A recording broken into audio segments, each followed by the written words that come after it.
Bonjour à tous, welcome back to the grammar lecture series for high school students, Tout le monde parle, nous, and today we're going to be looking at the category of nouns and pronouns.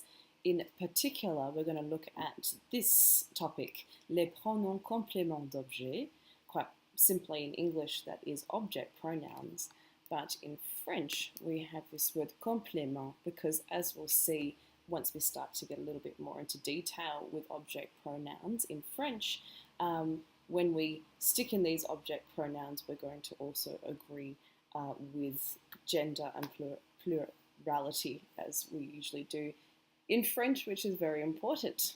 Hence why we got that word complément, a complement for object pronouns. But today we're just going to look at object pronouns quite simply. So we'll look at the ones that don't seem to change as much. So for the sake of this lecture series, I've called them regular object pronouns just because they have the least amount of changes. So just to get the concept, to start off with the basic concept of object pronouns, we will start just by looking at some simple ones. So you might be asking, what is an object pronoun? Well, first let's have a look at this word pronoun. Pro means to replace, or something is in place of. So you're got something else in place of that noun. So in place of the proper noun or the noun, okay? And something that's in object position. So let's have a look at a sentence. We usually have a few parts to a sentence. So one basic thing is when we've got a sentence, we have to have a verb, we have to have an action. That's what we need to build a sentence. Now, when we have a verb and action, we need someone firstly to be doing that action, and that person or thing is in the subject position. In this case, I've got a pronoun, so it's called a subject pronoun. They are the person. I am doing this action of speaking. Now, a verb like speaking can take a receiver, an object of that verb. So I am talking to whom?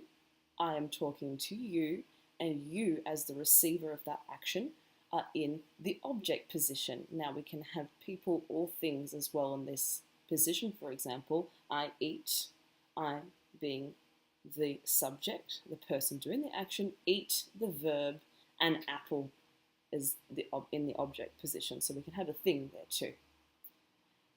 So let's recap that with a few sports images. I see the person is throwing the ball. So they're the person doing the action. And then on the other end of the verb, we need to have a receiver, the person catching the ball. So we need to have a receiver of the verb, the subject and the object. So object pronouns, therefore, we're looking at this position here. And currently I have an English pronoun there because I've already replaced a person. Say I say I'm talking to someone directly. So that person's name is Haley, and I'm speaking to Haley directly to you, Haley, for example. So there's the object that we're going to replace. And now this is what is very important to take into regard, is that in French, we do not allow the object pronoun, and this is just the pronoun, we do not allow the object pronoun to sit at the end of the verb that it is corresponding to. It's going to sneak in before the verb. So for example, in French, when we see some examples, we're not necessarily saying, I am speaking to you. What we're actually saying is, I to you am speaking. So the object pronoun is going to sneak in before the verb that it is attaching to. So let's have a look at a few examples. Je parle, I am speaking to you. Je parle à toi. Now, it sounds a little bit strange in French to say this because there'd be no reason to say à toi, but it still is possible. But what we do is, as I said before, we cannot just let it hang out at the end there, à toi. we're going to sneak it in before the verb. Je te parle. Let's have a look at another example. This, you cannot say j'aime toi. That is not possible. You can't just say I love you and stick the toi at the end. That's not possible. So instead, we sneak it in before the verb. Je t'aime. Let's have a look at another example. Je veux parler à toi. In English, that's very Anglo. I want to speak to you. Now, I've got two verbs here. This happens a lot in language. I want to speak to you. Okay, so that's where it becomes a little bit more complicated. But what I have to look at is which is the verb that is corresponding with the object. So the idea here is that person is being spoken to. So the to you is going with the word to speak. Okay, it's not going with the want. Listen to that again. I want to speak to you. So it's the action of speaking to you, not the wanting to you. That's important. So in French, where we place those object pronouns is only before the verb that it corresponds to. Okay, so it's not going to be je te veux parler. No, it's going to be je veux te parler. Comes in before the verb that it corresponds to. Okay, let's look at this a little bit more detail. Let's look at the types of object pronouns I want you to know in today's lecture series, the ones that don't change as much. So we're going to be looking at only a select few, and then in future episodes we'll look at the ones that change a little bit more, in a little bit more detail. Just put myself back on the side. So as I said before, I'm calling these regular object pronouns just for the sake of the video. So in English, these are some of the object pronouns that we would be using. Me to me, you to you, us to us. So they're occurring after the verb, after the action. And in French, here are the versions, the same versions. So we're going to use me, te, nous, or vous to create those meanings of the people who are receiving the actions, the object pronouns. So let's have a look at this sentence. Just like in the last slide, I use aimer to love.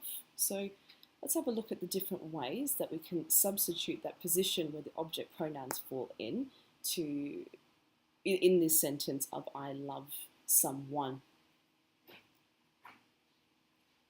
If you want to say I love me, you have to stick it in before the verb, je m'aime.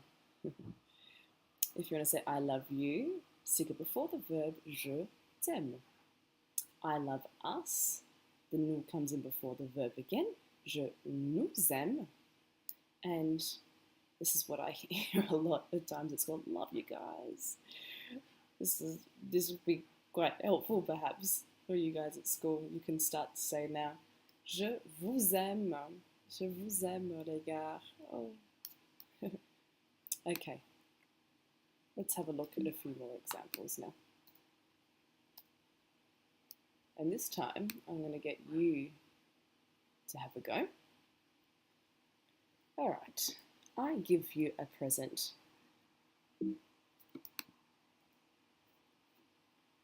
I have tried to set it up in the more Anglo fashion to start off with, and then I'll let you have a go as to how you might actually phrase this. So remember that the object has to sneak in where?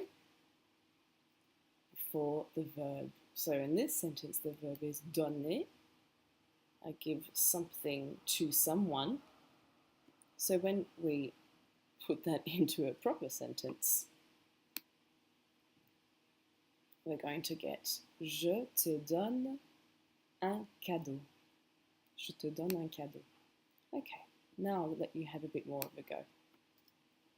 You call me on the phone. The verb to call is appeler. You call me on the phone. Okay, now try to expand this sentence for me.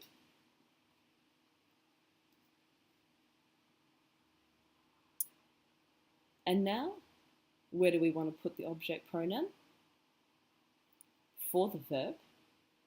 So our proper sentence in French will be Tu m'appelles au téléphone. Let's have another go now with a different object pronoun. She hears us well. She can really hear us. In other words, hear is the verb entendre. So, let's put in the expanded version first. Okay, now where does nous go? Here's the answer. Elle nous entend bien. Elle nous entend bien. Coming in before. And let's have a look at the last object pronoun for today. We are talking to you, and this is the you, like I said before, you guys, the you plural, the you formal. Where do we stick the object pronoun? Nous vous parlons. Nous vous parlons comes in before the verb. Okay? So in French it's very simple. For object pronouns, we don't even have these a that we need to include. By the time it comes in before the verb, they're just quite simple object pronouns. It's only going to be me, tu, and if you've got a vowel next to them, you chop off the e, put an apostrophe, and nous and vous. Quite simple. You don't need to have the you don't need to have the word to. It just comes in before the verb and you've done your action, you've got your sentence. It's ready to go. Got any questions? Put them down in the comments below, or if you're one of my students, shoot me off an email. Merci, au revoir.